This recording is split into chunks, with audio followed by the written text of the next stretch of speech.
আজকে তোমাদের আমি এলনিনো লানিনাটা সম্পূর্ণ বোঝাবো। এলনিনো লানিনা একবার যদি বুঝে যাও তাহলে আর জীবনেও ভুলবে না। এই ভিডিওটা সম্পূর্ণ দেখে নাও, তাহলে জীবনে কোনোদিন এলনিনো লানিনা বুঝতে আর অসুবিধা হবে না।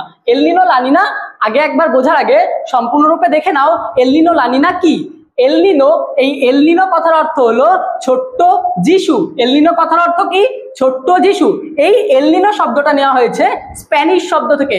এলনিনো তাহলে কি শব্দ? স্প্যানিশ শব্দ। এবং লানিনা কি? লানিনাও একটা স্প্যানিশ শব্দ যার অর্থ ছোট্ট মেয়ে। লানিনা শব্দের অর্থ কি? ছোট্ট মেয়ে। এবার এই এলনিনো লানিনা আসলে কি? এলনিনো লানিনা হলো একটা উষ্ণ জলের সমুদ্র স্রোত। এলনিনো লানিনা কি? এলনিনো লানিনা হলো একটা উষ্ণ জলের সমুদ্র স্রোত, যেটা কোথায় দেখতে পাওয়া যায়? যেটা দেখতে পাওয়া যায় এই প্যাসিফিক ওশানে। যেটা কোথায় দেখতে পাওয়া যায়? এই যে আমরা প্যাসিফিক ওশানটা দেখতে পাচ্ছি, এই সম্পূর্ণ প্যাসিফিক ওশানে এই এলনিনো লানিনাকে দেখতে পাওয়া যায়। তাহলে এবার চলো আমরা দেখে নিই এলনিনো লানিনা আসলে কি। তো এলনিনো কি? দেখো, এলনিনো বোঝার আগে দু তিনটে জিনিস তোমাদের ভালো করে বুঝতে হবে। সেই দু তিনটে জিনিস কি? দু তিনটে জিনিস হলো সমুদ্র স্রোত কি? সমুদ্র স্রোত হলো সমুদ্র জলের অনুভূমিক প্রবাহ। সমুদ্র স্রোত কি? সমুদ্র জলের অনুভূমিক প্রবাহ। অনুভূমিক মানে কি? একটি জিনিস ভালো করে দেখো, আমরা যদি সোজাভাবে দাঁড়িয়ে থাকি, তাহলে এই যে আমি সোজাভাবে দাঁড়িয়ে ভিডিও করছি, এটা হলো আমি উলম্বভাবে দাঁড়িয়ে আছি। আমি সোজাভাবে যে দাঁড়িয়ে ভিডিও করছি, তাহলে এটাকে কি বলা হয়? এটাকে বলা হয় উলম্ব। এটাকে কি বলা হয়? উলম্ব। আর আমরা যখন শুয়ে থাকি এভাবে, এইভাবে থাকছি, এটাকে বলা হয় কি? অনুভূমিক। এটাকে বলা হয় কি? অনুভূমিক। এটাকেই বলা হয় অনুভূমিক। যখন সমুদ্রের জল এক স্থান থেকে আরেক স্থানে অনুভূমিক ভাবে সঞ্চালিত হয়, অর্থাৎ এভাবে যদি সমুদ্রের জল এক স্থান থেকে আরেক স্থানে অনুভূমিক ভাবে প্রবাহিত হয়, তখন তাকে কি বলবো? সমুদ্র স্রোত। তাহলে সমুদ্র স্রোত কি? সমুদ্রের জলের যে অনুভূমিক প্রবাহ, তার মানে সমুদ্রের জল এক স্থান থেকে আরেক স্থানে যদি বয়ে যায়, তখন তাকে আমরা কি বলবো? তখন তাকে বলবো সমুদ্র স্রোত। তোমরা সমুদ্র স্রোতকে সমুদ্রের বা নদীতে পুকুরে যখন সাঁতার কেটেছো, তখন সেই সাঁতার কাটার সঙ্গে তুলনা করতে পারো। তাহলে আমরা যখন সাঁতার কাটি, আমরা তখন কি করি? সমুদ্রের বা নদীর বা পুকুরের যে কোনো উপর থেকে, সমুদ্রের জলের পৃষ্ঠের উপর থেকে সাঁতার কাটি অনুভূমিক ভাবে। এই অনুভূমিক ভাবে সমুদ্র জল যখন এক স্থান থেকে আরেক স্থানে বয়ে যায়, তখন তাকে বলা হয় সমুদ্রের স্রোত। এবার আরেকটা জিনিস বোঝো, এই সমুদ্র স্রোত দু ধরনের হয়। সমুদ্র স্রোত কত ধরনের হয়? দু ধরনের হয়। একটা কি? একটা হলো উষ্ণ স্রোত। একটা কি? একটা হলো উষ্ণ স্রোত। আরেকটা কি? আরেকটা হলো শীতল স্রোত। একটা কি? একটা হলো উষ্ণ স্রোত, আরেকটা হলো শীতল স্রোত। এই উষ্ণ স্রোত কাকে বলে? উষ্ণ স্রোত বুঝতে গেলে এইটুকু বোঝো যে নিরক্ষরেখার উপর সারা বছর সূর্যরশ্মি লম্ব হয়ে পড়ে। আমরা জানি এই নিরক্ষরেখার উপর সূর্যরশ্মি সারা বছর লম্ব হয়ে পড়ে। যদি নিরক্ষরেখায় সূর্যরশ্মি সারা বছর লম্ব হয়ে পড়ে, তাহলে এই জায়গার জল সবসময় কি থাকবে? গরম। তার মানে এই অঞ্চলকে আমি উষ্ণ অঞ্চল বলতে পারি। তাহলে এই যে পুরো অঞ্চল, এই পুরো অঞ্চলকে আমরা কি অঞ্চল বলবো? উষ্ণ অঞ্চল। আর এই মেরু অঞ্চলকে কি বলা হয়? শীতল অঞ্চল। তাহলে নিরক্ষীয় অঞ্চলকে বলা হয় উষ্ণ অঞ্চল এবং মেরু অঞ্চলকে বলা হয় শীতল অঞ্চল। এই উষ্ণ অঞ্চল থেকে যখন কোনো স্রোত নিচের দিকে নামবে, অর্থাৎ মেরু অঞ্চলের দিকে আসবে, তখন তাকে আমরা বলবো উষ্ণ স্রোত। অর্থাৎ উষ্ণ মণ্ডল থেকে যখন শীতল মণ্ডলের দিকে কোনো সমুদ্র জলের স্রোত আসবে, তখন তাকে আমরা বলবো উষ্ণ স্রোত। আর শীতল স্রোত কাকে বলে? এই শীতল মণ্ডল থেকে, অর্থাৎ মেরু অঞ্চল থেকে যখন নিরক্ষীয় অঞ্চলের দিকে কোনো সমুদ্রের স্রোত উপরের দিকে উঠবে, তখন তাকে বলা হয় শীতল স্রোত। আরেকটা জিনিস দেখে নাও এখানে, আরেকটা জিনিসও খুব ইম্পর্টেন্ট, সেটা হলো এই উষ্ণ স্রোত সবসময় পৃষ্ঠ স্রোত রূপে থাকে। অর্থাৎ সমুদ্র জলের যে উপরের অংশ, সারফেস লেয়ার, সেই সারফেস লেয়ারের উপর থেকে সমুদ্রের জল এক স্থান থেকে আরেক স্থানে প্রবাহিত হয় এবং শীতল স্রোত ভারী হয়। শীতল স্রোত ভারী হওয়ার জন্য সমুদ্র জলের গভীর থেকে প্রবাহিত হয়। তাহলে কি বললাম? উষ্ণ স্রোত হালকা হয়, যেহেতু গরম বায়ু থাকে তাই উষ্ণ স্রোত হালকা, এবং হালকা বলে সমুদ্র জলের পৃষ্ঠের ওপর থেকে প্রবাহিত হয়, এবং শীতল স্রোত ভারী বলে সমুদ্র জলের গভীর থেকে প্রবাহিত হয়। এইটুকু বুঝতে পেরেছ? এবার আরেকটা জিনিস বোঝো, সেটা হলো ধরে নাও কোনো একটা অঞ্চলে হাই প্রেসার তৈরি হয়েছে। কোনো একটা অঞ্চলে কি তৈরি হয়েছে? High pressure. আর কোনো একটা অঞ্চলে লো প্রেসার তৈরি হয়েছে। কোনো একটা অঞ্চলে কি তৈরি হয়েছে? Low pressure. হাই প্রেসার মানে কি? হাই প্রেসার মানে হলো কোনো একটা অঞ্চলে বায়ুর চাপ বেশি। হাই মানে বেশি, প্রেসার মানে চাপ। কোনো একটা অঞ্চলে বায়ুর চাপ বেশি, অর্থাৎ বেশি বায়ু আছে। আর লো প্রেশার মানে কি, কোনো একটা অঞ্চলে বায়ুর চাপ কম, অর্থাৎ কম বায়ু আছে। ভেবে দেখো এখানে কম বায়ু আছে আর এখানে বেশি বায়ু আছে, তাহলে কি ঘটবে?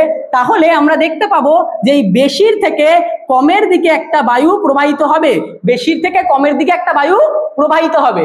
এইটুকু যদি বুঝতে পারো, এবার চলো আমরা এল নিনো লা নিনাকে বুঝি। এবার তোমাদেরকে এল নিনো লা নিনা বোঝার আগে একটা নর্মাল সিচুয়েশন বুঝতে হবে যে এল নিনো লা নিনা ঘটার আগে কি ঘটে, বা এল নিনো লা নিনা ছাড়া নর্মাল ইয়ারগুলোতে, যে ইয়ারগুলোতে এল নিনো লা নিনা হচ্ছে না সেই ইয়ারগুলোতে কি ঘটে। এবার নর্মাল ইয়ারে সাধারণভাবে আমরা দেখতে পাই এই যে প্যাসিফিক ওশান বা প্রশান্ত মহাসাগর, এই প্রশান্ত মহাসাগরীয় অঞ্চলে এই নিরক্ষীয় মণ্ডলে সূর্যরশ্মি সারা বছর লম্ব হয়ে পড়ে। এবার এই অঞ্চলে যখন সূর্যরশ্মি লম্ব হয়ে পড়ে, এই অঞ্চলের যে জলটা আছে, অর্থাৎ এই প্যাসিফিক ওশানের যে ওশান ওয়াটারটা আছে, সেই ওশান ওয়াটারটা গরম থাকে। এবার এই যে গরম ওয়াটারটা, এই অঞ্চলে যে উষ্ণ জলটা আছে, এই উষ্ণ জলটা, এখানে যে উষ্ণ জলটা আছে, এই উষ্ণ জলটাকে ঠেলে দেয়। কে ঠেলে দেয়? এই উষ্ণ জলটা যখন এই দক্ষিণ আমেরিকা উপকূল থেকে আস্তে আস্তে ঠেলে যখন এই অস্ট্রেলিয়া উপকূলের দিকে চলে আসে, তখন সেই চলে আসাকেই আমরা বলবো উষ্ণ জলের একটা প্রবাহিত হওয়া বা প্রবাহ দেখতে পাবো। এই উষ্ণ জলের প্রবাহ কেন হয়? উষ্ণ জলের প্রবাহ হয় দুটো কারণ। একটা কারণ কি? একটা কারণ হলো তোমরা জানো এটা 0 ডিগ্রি, তাহলে এই 0 ডিগ্রির এই অঞ্চলে আমরা একটা বায়ু প্রবাহিত হতে দেখতে পাই। সেই বায়ুটার নাম কি? সেই বায়ুটার নাম হলো ট্রেড উইন্ড বা আয়ন বায়ু। আয়ন বায়ুর কোন শাখা? আয়ন বায়ুর দক্ষিণ পূর্ব আয়ন বায়ু। এই দক্ষিণ পূর্ব আয়ন বায়ু এই স্রোতটাকে ঠেলে দেয়। কোন দিকে ঠেলে দেয়? এই স্রোতটাকে ঠেলে দেয় অস্ট্রেলিয়া উপকূলের দিকে। বোঝা গেল? আরেকটা জিনিস হলো এই নিচ থেকে একটা শীতল স্রোত ওঠে। কোনখান থেকে? এই যে আমরা দেখতে পাচ্ছি এই দক্ষিণ আমেরিকার নিচ থেকে, এখান থেকে একটা শীতল স্রোত উপরের দিকে ওঠে। এই শীতল স্রোতটার নাম কি? এই শীতল স্রোতটার নাম পেরু স্রোত। এই শীতল স্রোতটার নাম কি? পেরু স্রোত। এই পেরু স্রোতটা আস্তে আস্তে উপরের দিকে ওঠে। পেরু স্রোতটা আস্তে আস্তে কোন দিকে ওঠে? উপরের দিকে। যদি এই একটা শীতল স্রোত উপরের দিকে ওঠে, তাহলে উষ্ণ স্রোত কি হবে? তাই জন্য উষ্ণ স্রোতটা আস্তে আস্তে এদিকে সরে যায়, এবং এই যে উষ্ণ স্রোতটা এদিকে সরে যাচ্ছে, এই উষ্ণ স্রোতটা এখানে সরে আসায় এই অঞ্চলটা পুরোটাই উষ্ণ সমুদ্র স্রোতে পরিণত হয়। কোন অঞ্চলটা? এই যে অস্ট্রেলিয়া উপকূল আছে, এই অস্ট্রেলিয়া উপকূল একটা উষ্ণ সমুদ্র স্রোতের অংশরূপে কাজ করে। তার জন্য যেহেতু উষ্ণতা এখানে বেশি, তাই এখানে তৈরি হয় কি? Low pressure. যেহেতু এটা উষ্ণ স্রোত, তাই এই অঞ্চলের টেম্পারেচারকে কি করে? কমিয়ে দেয়।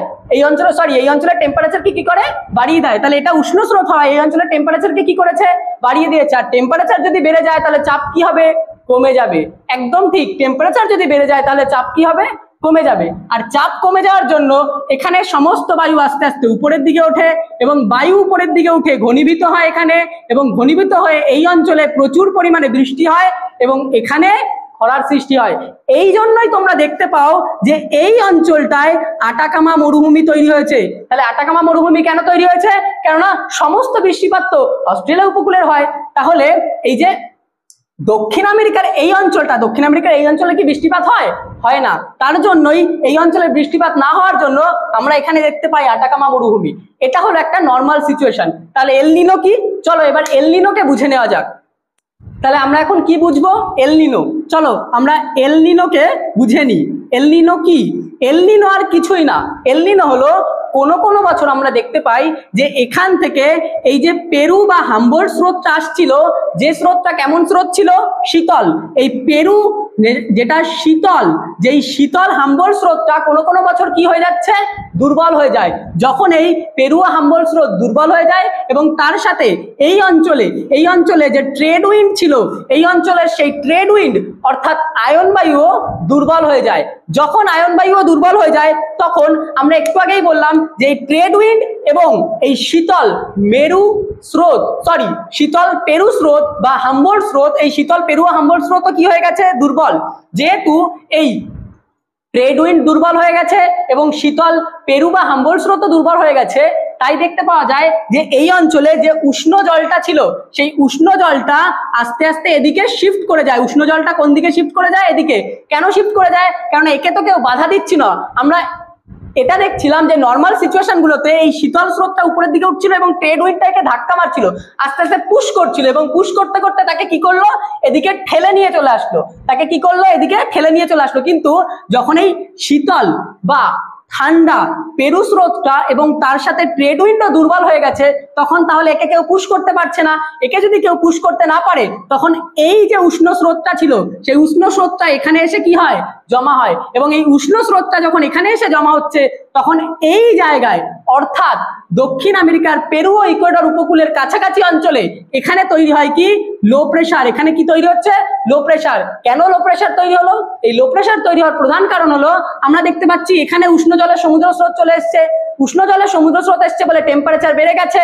টেম্পারেচার বেড়ে গেলে কি হবে, সমস্ত বায়ু আস্তে আস্তে উপরের দিকে উঠে যাবে, এবং সমস্ত বায়ু যখন আস্তে আস্তে উপরের দিকে উঠে যাবে, তখন বায়ুর চাপ কি হবে, কমে যাবে। তাই আমরা কি দেখতে পাচ্ছি, এখানে কি তৈরি হয়েছে, লো প্রেসার। এবার আমরা এটাও জানি লো প্রেসার মানে কি, বায়ুর ইনস্টেবিলিটি। এবার বায়ুর ইনস্টেবিলিটি হওয়ার জন্য এই লো প্রেসার অঞ্চলের বায়ু আস্তে আস্তে কি হয়, উপরের দিকে ওঠে। এবার যত উপরের দিকে উঠছে, তত উপরের অংশটা কেমন, ঠান্ডা। যেহেতু উপরের অংশটা ঠান্ডা, তাই জন্য এই উপরে ওঠে কন্ডেনসেশন বা ঘনীভবন হয়, এবং ঘনীভবন হওয়ার পর বৃষ্টি রূপে তা ঝরে পড়ে। ঘনীভবন হওয়ার পর কি হয়, বৃষ্টি রূপে তা ঝরে পড়ে। কোথায় ঝরে পড়ে, কোন অঞ্চলে বৃষ্টি রূপে ঝরে পড়ে, এই পেরু ও ইকুয়েডর উপকূলের উপর, অর্থাৎ দক্ষিণ আমেরিকার উপকূলের ওপর। বুঝতে পারলে? তাহলে এখান থেকে কিন্তু একটা কোশ্চেন আসে, সেটা কি, যে যখন যে বছরগুলোতে লা নিনা এল নিনো হয়, সেই এল নিনো বছরগুলোতে কোথায় প্রচুর বৃষ্টিপাত হচ্ছে, দক্ষিণ আমেরিকায়। এবং দক্ষিণ আমেরিকায় প্রচুর বৃষ্টিপাত হওয়ার জন্য এই অঞ্চলটা মানে অস্ট্রেলিয়া উপকূলের ওপর কি তৈরি হয়, খরা তৈরি হয়। অস্ট্রেলিয়া উপকূলে কি তৈরি হচ্ছে, খরা তৈরি হচ্ছে। বোঝা গেল? তাহলে অস্ট্রেলিয়া উপকূলে কি তৈরি হচ্ছে, খরা। তাহলে এল নিনোর বছরগুলোতে অস্ট্রেলিয়াতে কি হয়, অস্ট্রেলিয়াতে খরা হয়। এল নিনোর বছরগুলোতে তাহলে বৃষ্টি কোথায় হচ্ছে, বৃষ্টি হচ্ছে পেরু ও ইকুয়েডর উপকূলে, অর্থাৎ দক্ষিণ আমেরিকাতে। এবার আরেকটা জিনিস স্ট্রংলি বুঝে নাও, সেটা হলো এখানে অস্ট্রেলিয়া আছে, তার মানে অস্ট্রেলিয়া পূর্ব দিকে অবস্থান করছে, মানে এই পাশে কোনো এক জায়গাতে এখানে কি আছে, এখানে আছে আমাদের সুন্দর ভারত। এবার আমাদের ভারত যদি এখানে থাকে, তাহলে এখানে যদি উচ্চচাপ তৈরি হয়, এখানে যদি হাই প্রেসার তৈরি হয়, তাহলে এর প্রভাব কোথায় পড়বে, এর প্রভাবও পড়বে ভারতে। কেননা ভারতে ঠিক এখান থেকেই মৌসুমী বায়ু ভারতে এন্টার করে, এবং মৌসুমী বায়ু ভারতে কি ঘটায়, বৃষ্টিপাত। যদি এখানে হাই প্রেসার তৈরি হয় এবং এখানে বৃষ্টিপাত না হয়, এখানে খরার তৈরি হয়, তাহলে কি হয়, তাহলে মৌসুমী বায়ু কি হয়ে যায়, দুর্বল হয়ে যায়। এবং মৌসুমী বায়ু যদি দুর্বল হয়ে যায়, ভারতে বৃষ্টিপাতের পরিমাণ কি হয়, ভারতে বৃষ্টিপাতের পরিমাণও কমে যায়। এবং স্বাভাবিকের থেকে বৃষ্টিপাত যে কমে যাচ্ছে, তার জন্য এটাকে আমরা বলছি কি, খরার পরিস্থিতি। তাহলে যখন এল নিনো হয়, তখন ভারতে কি হয়, এল নিনো হলে ভারতে মৌসুমী বায়ু দুর্বল হয়ে যায়, এবং ভারতে ওই জায়গাতে খরার সৃষ্টি হয়। বোঝা গেল? তাহলে এল নিনোতে ভারতে কি সৃষ্টি হচ্ছে, খরা। লা নিনা কি, লা নিনা আর কিছুই না, এই যে নর্মাল সিচুয়েশনটা ছিল, এই নর্মাল সিচুয়েশনে যে ঘটনাটা ঘটছিল, সেই ঘটনাটাই এখানে আবার পুনরাবৃত্তি ঘটে। এই যে নর্মাল সিচুয়েশন, আমরা নর্মাল সিচুয়েশনে কি দেখতে পাচ্ছিলাম, এই নর্মাল সিচুয়েশনে দেখতে পাচ্ছিলাম যে এই পেরু বা হাম্বল স্রোত, এই পেরু বা হাম্বল স্রোত কি হচ্ছে, এই পেরু বা হাম্বল স্রোত, যে স্রোতটা আস্তে আস্তে এই পেরু ও ইকুয়েডর উপকূলের দিকে আসছিল, এই স্রোতটাই প্রচুর পরিমাণে স্ট্রং হয়ে যায়। তার মানে পেরু ও হাম্বল স্রোত স্ট্রং হয়ে গেল, এবং ট্রেড উইন্ড, এই অঞ্চলের উপর দিয়ে প্রবাহিত ট্রেড উইন্ডও প্রচুর পরিমাণে স্ট্রং হয়ে যায়, অর্থাৎ আয়ন বায়ু এবং শীতল পেরু ও হাম্বল স্রোত প্রচুর স্ট্রং হয়ে যায়।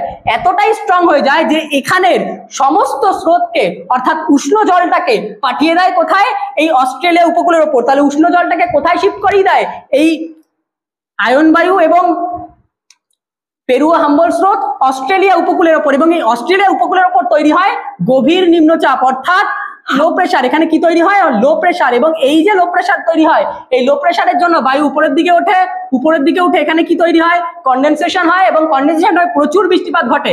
এবার ভেবে দেখো, এখানে যখন প্রচুর বৃষ্টিপাত ঘটবে, অত্যাধিক বৃষ্টিপাত ঘটবে, তাহলে এর কাছাকাছি কি আছে, ভারত। এবং এখানে যদি প্রচন্ড পরিমাণে লো প্রেসার তৈরি হয়, তাহলে ভারতের মৌসুমী বায়ু প্রচন্ড পরিমাণে স্ট্রং হয়ে যায়, এবং ভারতের মৌসুমী বায়ু যদি স্ট্রং হয়ে যায়, তাহলে মৌসুমী বায়ু স্ট্রং হওয়ার জন্য ভারতে প্রচুর পরিমাণে বৃষ্টিপাত হবে, এবং ভারতে বন্যা দেখা দেবে। তাহলে লা নিনার জন্য ভারতে কি দেখা যায়, লা নিনার জন্য ভারতে বন্যা দেখা দেয়। লা নিনার জন্য ভারতে কি দেখা দেয়, বন্যা। তাহলে এলনিনোর জন্য ভারতে কি দেখা দেয়? এলনিনোর জন্য ভারতে দেখা দেয় খরা, এবং লানিনার জন্য ভারতে কি দেখা দেয়? বন্যা। তাহলে লানিনার জন্য ভারতে বন্যা দেখা দেয়। এবার কথা হলো, এই এলনিনো এবং লানিনা বছরের কোন সময় হয়? স্বাভাবিকভাবে দেখা যায় 2 থেকে 7 বছর অন্তর এলনিনো লানিনা ঘটতে দেখা যায়। কত বছর অন্তর? 2 থেকে 7 বছর অন্তর এলনিনো লানিনা ঘটতে দেখা যায়। 2 থেকে 7 বছর অন্তর এলনিনো লানিনা ঘটতে দেখা যায়। বছরের কোন সময় এলনিনো লানিনা ঘটতে দেখা যায়? ডিসেম্বর থেকে, সেই ডিসেম্বর থেকে শুরু করে এপ্রিল মাসের মধ্যে, এলনিনো লানিনা সবচেয়ে বেশি স্ট্রং থাকে। যে বছর এলনিনো হয় সে বছর ডিসেম্বর থেকে এপ্রিল মাসের মধ্যে এলনিনো লানিনা সবচেয়ে বেশি স্ট্রং থাকে। আবার যে বছর লানিনা ঘটে সে বছর এই ডিসেম্বর থেকে এপ্রিল মাসের মধ্যে লানিনা সবচেয়ে বেশি স্ট্রং থাকে। তাহলে এলনিনো লানিনা কত বছর অন্তর অন্তর হয়? স্বাভাবিকভাবে 2 থেকে 7 বছর অন্তর ঘটে থাকে, কিন্তু বর্তমান সময়ে জলবায়ু চেঞ্জ এবং অন্যান্য বিভিন্ন দূষণের জন্য এইটা 2 থেকে 3 বছরের মধ্যে ঘটতে দেখা যাচ্ছে। এটা এক্সেলারেট হয়ে 2 থেকে 3 বছরের মধ্যে ঘটতে দেখা যাচ্ছে। বোঝা গেল? তাহলে এলনিনো লানিনা কি শব্দ? এলনিনো লানিনা হলো একটা স্প্যানিশ শব্দ। এলনিনো লানিনা কি শব্দ? এলনিনো লানিনা একটা স্প্যানিশ শব্দ, যার অর্থ, এলনিনো কথার অর্থ কি?